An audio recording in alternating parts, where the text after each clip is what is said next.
ಮಲ್ಲಿಗೆ ನಾಡಿನಿಂದ ಹಂಪಿಯ ಕಡೆಗೆ ನಮ್ಮ ಪಯಣ. ನಾಡಿನ ಜನತೆಯ ಸಾಹಿತ್ಯ ಕಲಾ ತಂಡ. ಈಗ ನೀವು ಹಂಪಿಯ ದೃಶ್ಯಾವಳಿಗಳು ಕಾಣುತ್ತಾ ಹೋಗ್ತೇವೆ. ಈ ನಮ್ಮ ಕವಿ ಸ್ನೇಹ ಬಳಗವನ್ನು ಶ್ರೀಯುತರಾದ ಎಂ ಶ್ರೀ ಶಿವಪ್ರಕಾಶ್ ರವರು ಸ್ವಾಗತಿಸಿದ ಕ್ಷಣ ಅನನ್ಯ. ಅತ್ಯುತ್ತಮವಾದ ಆರೋಗ್ಯಕರ ಆಹಾರ ನೀಡಿ ಸತ್ಕರಿಸಿದ ಮರೆಯದ ಒಂದು ಸುಂದರ ನೆನಪು. ಆಹಾಹಾ, ನೋಡಿ ನೋಡಿ, ಪ್ರಾಣಿಗಳ ಮೇಲಿನ ಮಮಕಾರಕ್ಕೆ ಪಾರವೇ ಇಲ್ಲ. ಮತ್ತೆ ಮತ್ತೆ ಮೆತ್ತಗೆ ಕವಿತೆಗಳ ಬರೆಸುವ ನವ್ಯಕಾವ್ಯಗಳ ಬಳಗ ಈ ನಮ್ಮ ವೇದಿಕೆ. ನಮ್ಮ ಮುಂದಿನ ಹೆಜ್ಜೆ ಶ್ರೀ ವಿರೂಪಾಕ್ಷೇಶ್ವರ ಸ್ವಾಮಿಯ ದಿವ್ಯ ಸಾನ್ನಿಧ್ಯದ ಕಡೆಗೆ. ಕಲಾ ಸಾಹಿತ್ಯ ಪ್ರೇಮಿಗಳು ಜಡಿಯಲ್ಲಿ ಹೂವನ್ನು ಮುಡಿದು ಸಾಗುತ್ತಿರುವ ಸುಂದರ ದೃಶ್ಯ. ನಾವೀಗ ಶ್ರೀ ಗುರುವಿನ ಹೆಬ್ಬಾಗಿಲಿನಲ್ಲಿ. ಯುವ ಸಾಹಿತ್ಯ ಪ್ರೇಮಿಗಳ ಜೊತೆಯಲ್ಲಿ ಸೆರೆ ಹಿಡಿದ ದೃಶ್ಯ. ಮುತ್ತು ರತ್ನಗಳ ಹಳೆದ ಬೀದಿಯಲ್ಲಿ ನಾವೀಗ ಸಂಚರಿಸುತ್ತಿರುವ ದೃಶ್ಯವನ್ನು ನೀವೀಗ ನೋಡ್ತಾ ಇದ್ದೀರಾ.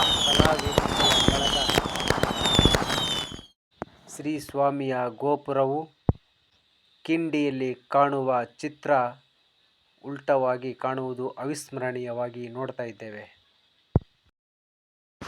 ಕಲ್ಯಾಣಿಯ ಮುಂಭಾಗದಲ್ಲಿ ಪ್ರೀತಿಯ ಬಳಗ. ಸುತ್ತಲೂ ಹಂಪಿಯ ದೃಶ್ಯಗಳನ್ನು ಕಾಣ್ತಾ ಖುಷಿ ಖುಷಿಯಾಗಿ ನಲಿಯುತ್ತಾ ಸೆರೆ ಹಿಡಿದ ದೃಶ್ಯಗಳು ಮೈ ನೇರಳಿಸುವಂತಿವೆ. ಕಲ್ಯಾಣಿಯಿಂದ ಕಲ್ಲಿನ ರಥದ ಕಡೆಗೆ ನಮ್ಮ ಪಯಣ ಸಾಗುತ್ತಿದೆ. ಗಾಡಿಯಲ್ಲಿ ಬಂದು ಕುಳಿತೆವು. ಏನು ಚಂದದ ಪಯಣ, ಏನು ಚಂದದ ಲವಲವಿಕೆಯಲ್ಲಿ ಎಲ್ಲರೂ ಅಸ್ಮಿತೆಯರಾಗಿ ನಗುತ್ತಿರುವ ದೃಶ್ಯಗಳು. ಒಂದು ಒಲವಿನ ಉಡುಗೊರೆಯೇ ಸರಿ ಅಂತ ಅನಿಸುತ್ತದೆ. ಮುಡಿಗೆ ಮಲ್ಲಿಗೆ ಚಂದ, ನಮ್ಮ ಸಾಹಿತ್ಯ ಬಳಗವೇ ನಮಗೆ ಆನಂದ.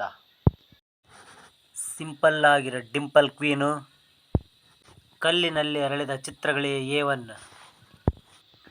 ನೋಡಿ ನೋಡಿ, ಎಂತಹ ಅದ್ಭುತವಾಗಿ ನಿಂತಿರುವ ಈ ಕಲ್ಲಿನ ಬೆಟ್ಟಗಳು, ಗುಡ್ಡಗಳು. ನಾವೀಗ ಒಂದು ರೆಸ್ಟೋರೆಂಟ್ಗೆ ಬಂದಿದ್ದೇವೆ. ಕ್ಯಾಂಟೀನ್ ಕೂಡ ಹೌದು. ಈ ಒಂದು ಝಲಕ್ ತಂಪು ಪಾನೀಯಗಳ ಕುಡಿದು ಕಲ್ಲಿನ ರಥದ ಕಡೆಗೆ ನಮ್ಮ ಪಯಣ ಸಾಗುತ್ತಿದೆ. ಈ ಒಂದು ಕವಿ ಬಳಗ. ಉದಯದಪ್ಪ, ಚಂದ್ರಪ್ಪ, ಯರಿಸ್ವಾಮಿ, ವೀರಭದ್ರಯ್ಯ, ಶಾಂತಾ, ಶಶಿಕಲಾ, ರೇಣುಕಾ, ಗೌರಮ್ಮ, ನಯನ. ನೋಡಿ ನೋಡಿ, ಹೇಗೆ ಅವರ ನಗುವಿನ ಮುಖವನ್ನು ನೋಡ್ತಾ ಇದ್ರೆ ಆನಂದವೇ ಆನಂದ. ನಮ್ಮ ಆಪ್ತರಾದ ಶ್ರೀಯುತ ವೆಂಕಟೇಶ್ ಬಡಿಗೇರವರ ದಂಪತಿಗಳ ಸಹಾಯದಿಂದ ನಾವೀಗ ಒಂದು ಗಾಡಿಯಲ್ಲಿ ಕಲ್ಲಿನ ರಥದ ಕಡೆಗೆ ಸಾಗ್ತಾ ಇದ್ದೇವೆ. ನಮ್ಮ ಶಾಂತಾ ಮೇಡಮ್ ಅವರು, ಶಶಿಕಲಾ ಮೇಡಮ್ನವರು ಏನೇನೋ ಮಾತಾಡ್ತಾ ಇದ್ದಾರೆ. ಖುಷಿ ಖುಷಿಯಾಗಿ ಇರಲಿ 106 ಕಾಲ ಹೀಗೆ ನಮ್ಮ ಈ ಒಂದು ಸ್ನೇಹ ಬಳಗ. ನೋಡಿ ನೋಡಿ, ನಮ್ಮ ಗುರುಗಳು ಹೇಗೆ ಬರ್ತಾ ಇದ್ದಾರೆ ಈ ಬೈಕ್ನಲ್ಲಿ. ಆಹಾಹಾ, ಏನು ಚಂದ, ಏನು ಮಧುರ, ಏನೋ ಒಂದು ಆನಂದ. ನಿಜಕ್ಕೂ ಕಲ್ಲಿನಲ್ಲಿ ಕೆತ್ತಿದ ಶಿಲೆಗಳ ನಿಂತ ಚಿತ್ರಣ ಎಂಥವರನ್ನು ಕೂಡ ತೇರಿನ ದ್ವಾರದ ಕಡೆ ನಮ್ಮ ಪಯಣ ಸಾಗುತ್ತಿದೆ. ಹರಳೆ ನಿಂತಿರುವ ಈ ಕಲ್ಲು ಶಿಲೆಗಳು ನವಿರೇಳುವಂಥ ಶಿಲೆಗಳ ಕಂಡ ಕವಿಗಳಿಗೆ, ಸಾಹಿತಿಗಳಿಗೆ ಕಲ್ಪನೆಗೂ ಮೀರಿದ ಲೇಖನಗಳು, ಹಾಡುಗಳು ಜನ್ಮ ತಾಳಿರುವುದರಲ್ಲಿ ಸಂದೇಹವೇ ಇಲ್ಲ. ಕಲ್ಲುಗಳಲ್ಲಿ ಅರಳಿದ ಶಿಲೆಗಳ ತವರಿನ ವಿಜಯನಗರ ಸಾಮ್ರಾಜ್ಯ ನಿಜಕ್ಕೂ ನಮ್ಮ ನಾಡಿನ ಹೆಮ್ಮೆಯ ಗರಿಮೆ, ಹಿರಿಮೆ. ಕಲ್ಲಿನ ರಥ, ಕಲ್ಲಿನ ತೇರಿನ ಪಕ್ಕದಲ್ಲಿರುವ ಸಪ್ತ ಸ್ವರಗಳ ಈ ಒಂದು ಮಹಾಮನೆಯ ದೃಶ್ಯದಲ್ಲಿ ನಾನಿದ್ದೇನೆ. ಸ್ಪರ್ಶಿಸಿದ ಆ ಒಂದು ಕ್ಷಣ ಜೀವನದ ಒಂದು ಅಮೋಘ ಅನನ್ಯ. ಈ ಒಡನಾಡಿಗಳ ಜೊತೆಯಲ್ಲಿ ನಾನು ಈ ಸುಂದರವಾದ ಆಕೃತಿಯ ಶಿಲೆಯ ಕಂಡಾಗ ಕಣ್ಣುಗಳು ಆನಂದ ಬಾಷ್ಪವೇ ಉಕ್ಕಿ ಬಂದಂತಾಯಿತು.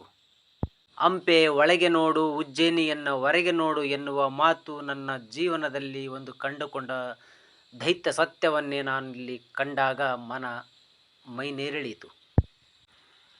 ಆಹಾ, ಎಂತಹ ಚಂದ! ಹಿರಿಯ ಸಾಹಿತಿಗಳೊಂದಿಗೆ ತೆಗೆದ ಒಂದು ಸೆಲ್ಫಿ. ತಂಪಿರಲ್ಲ ಅದಕ್ಕಾಗಿ ಇದು ನೀರು ಇಲ್ಲಿ ಹನಿ ಹುಡ್ಕಂತ ಇಲ್ಲಿ ಬೀಳ್ತಾ ಇರ್ತಾವೆ, ಇದ್ರಾಗ ಬಿದ್ದು ಹಿಂಗೆ ಹೇಳಕ್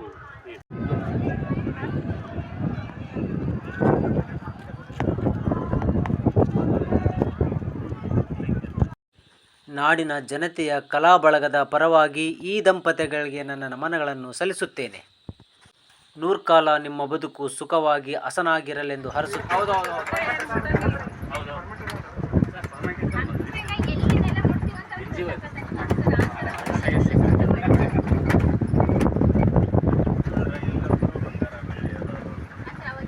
ಈ ನನ್ನ ವಿಡಿಯೋವನ್ನು ಕೊನೆವರೆಗೂ ನೋಡಿದ ತಮ್ಮೆಲ್ಲರಿಗೂ ಅನಂತ ಧನ್ಯವಾದಗಳು.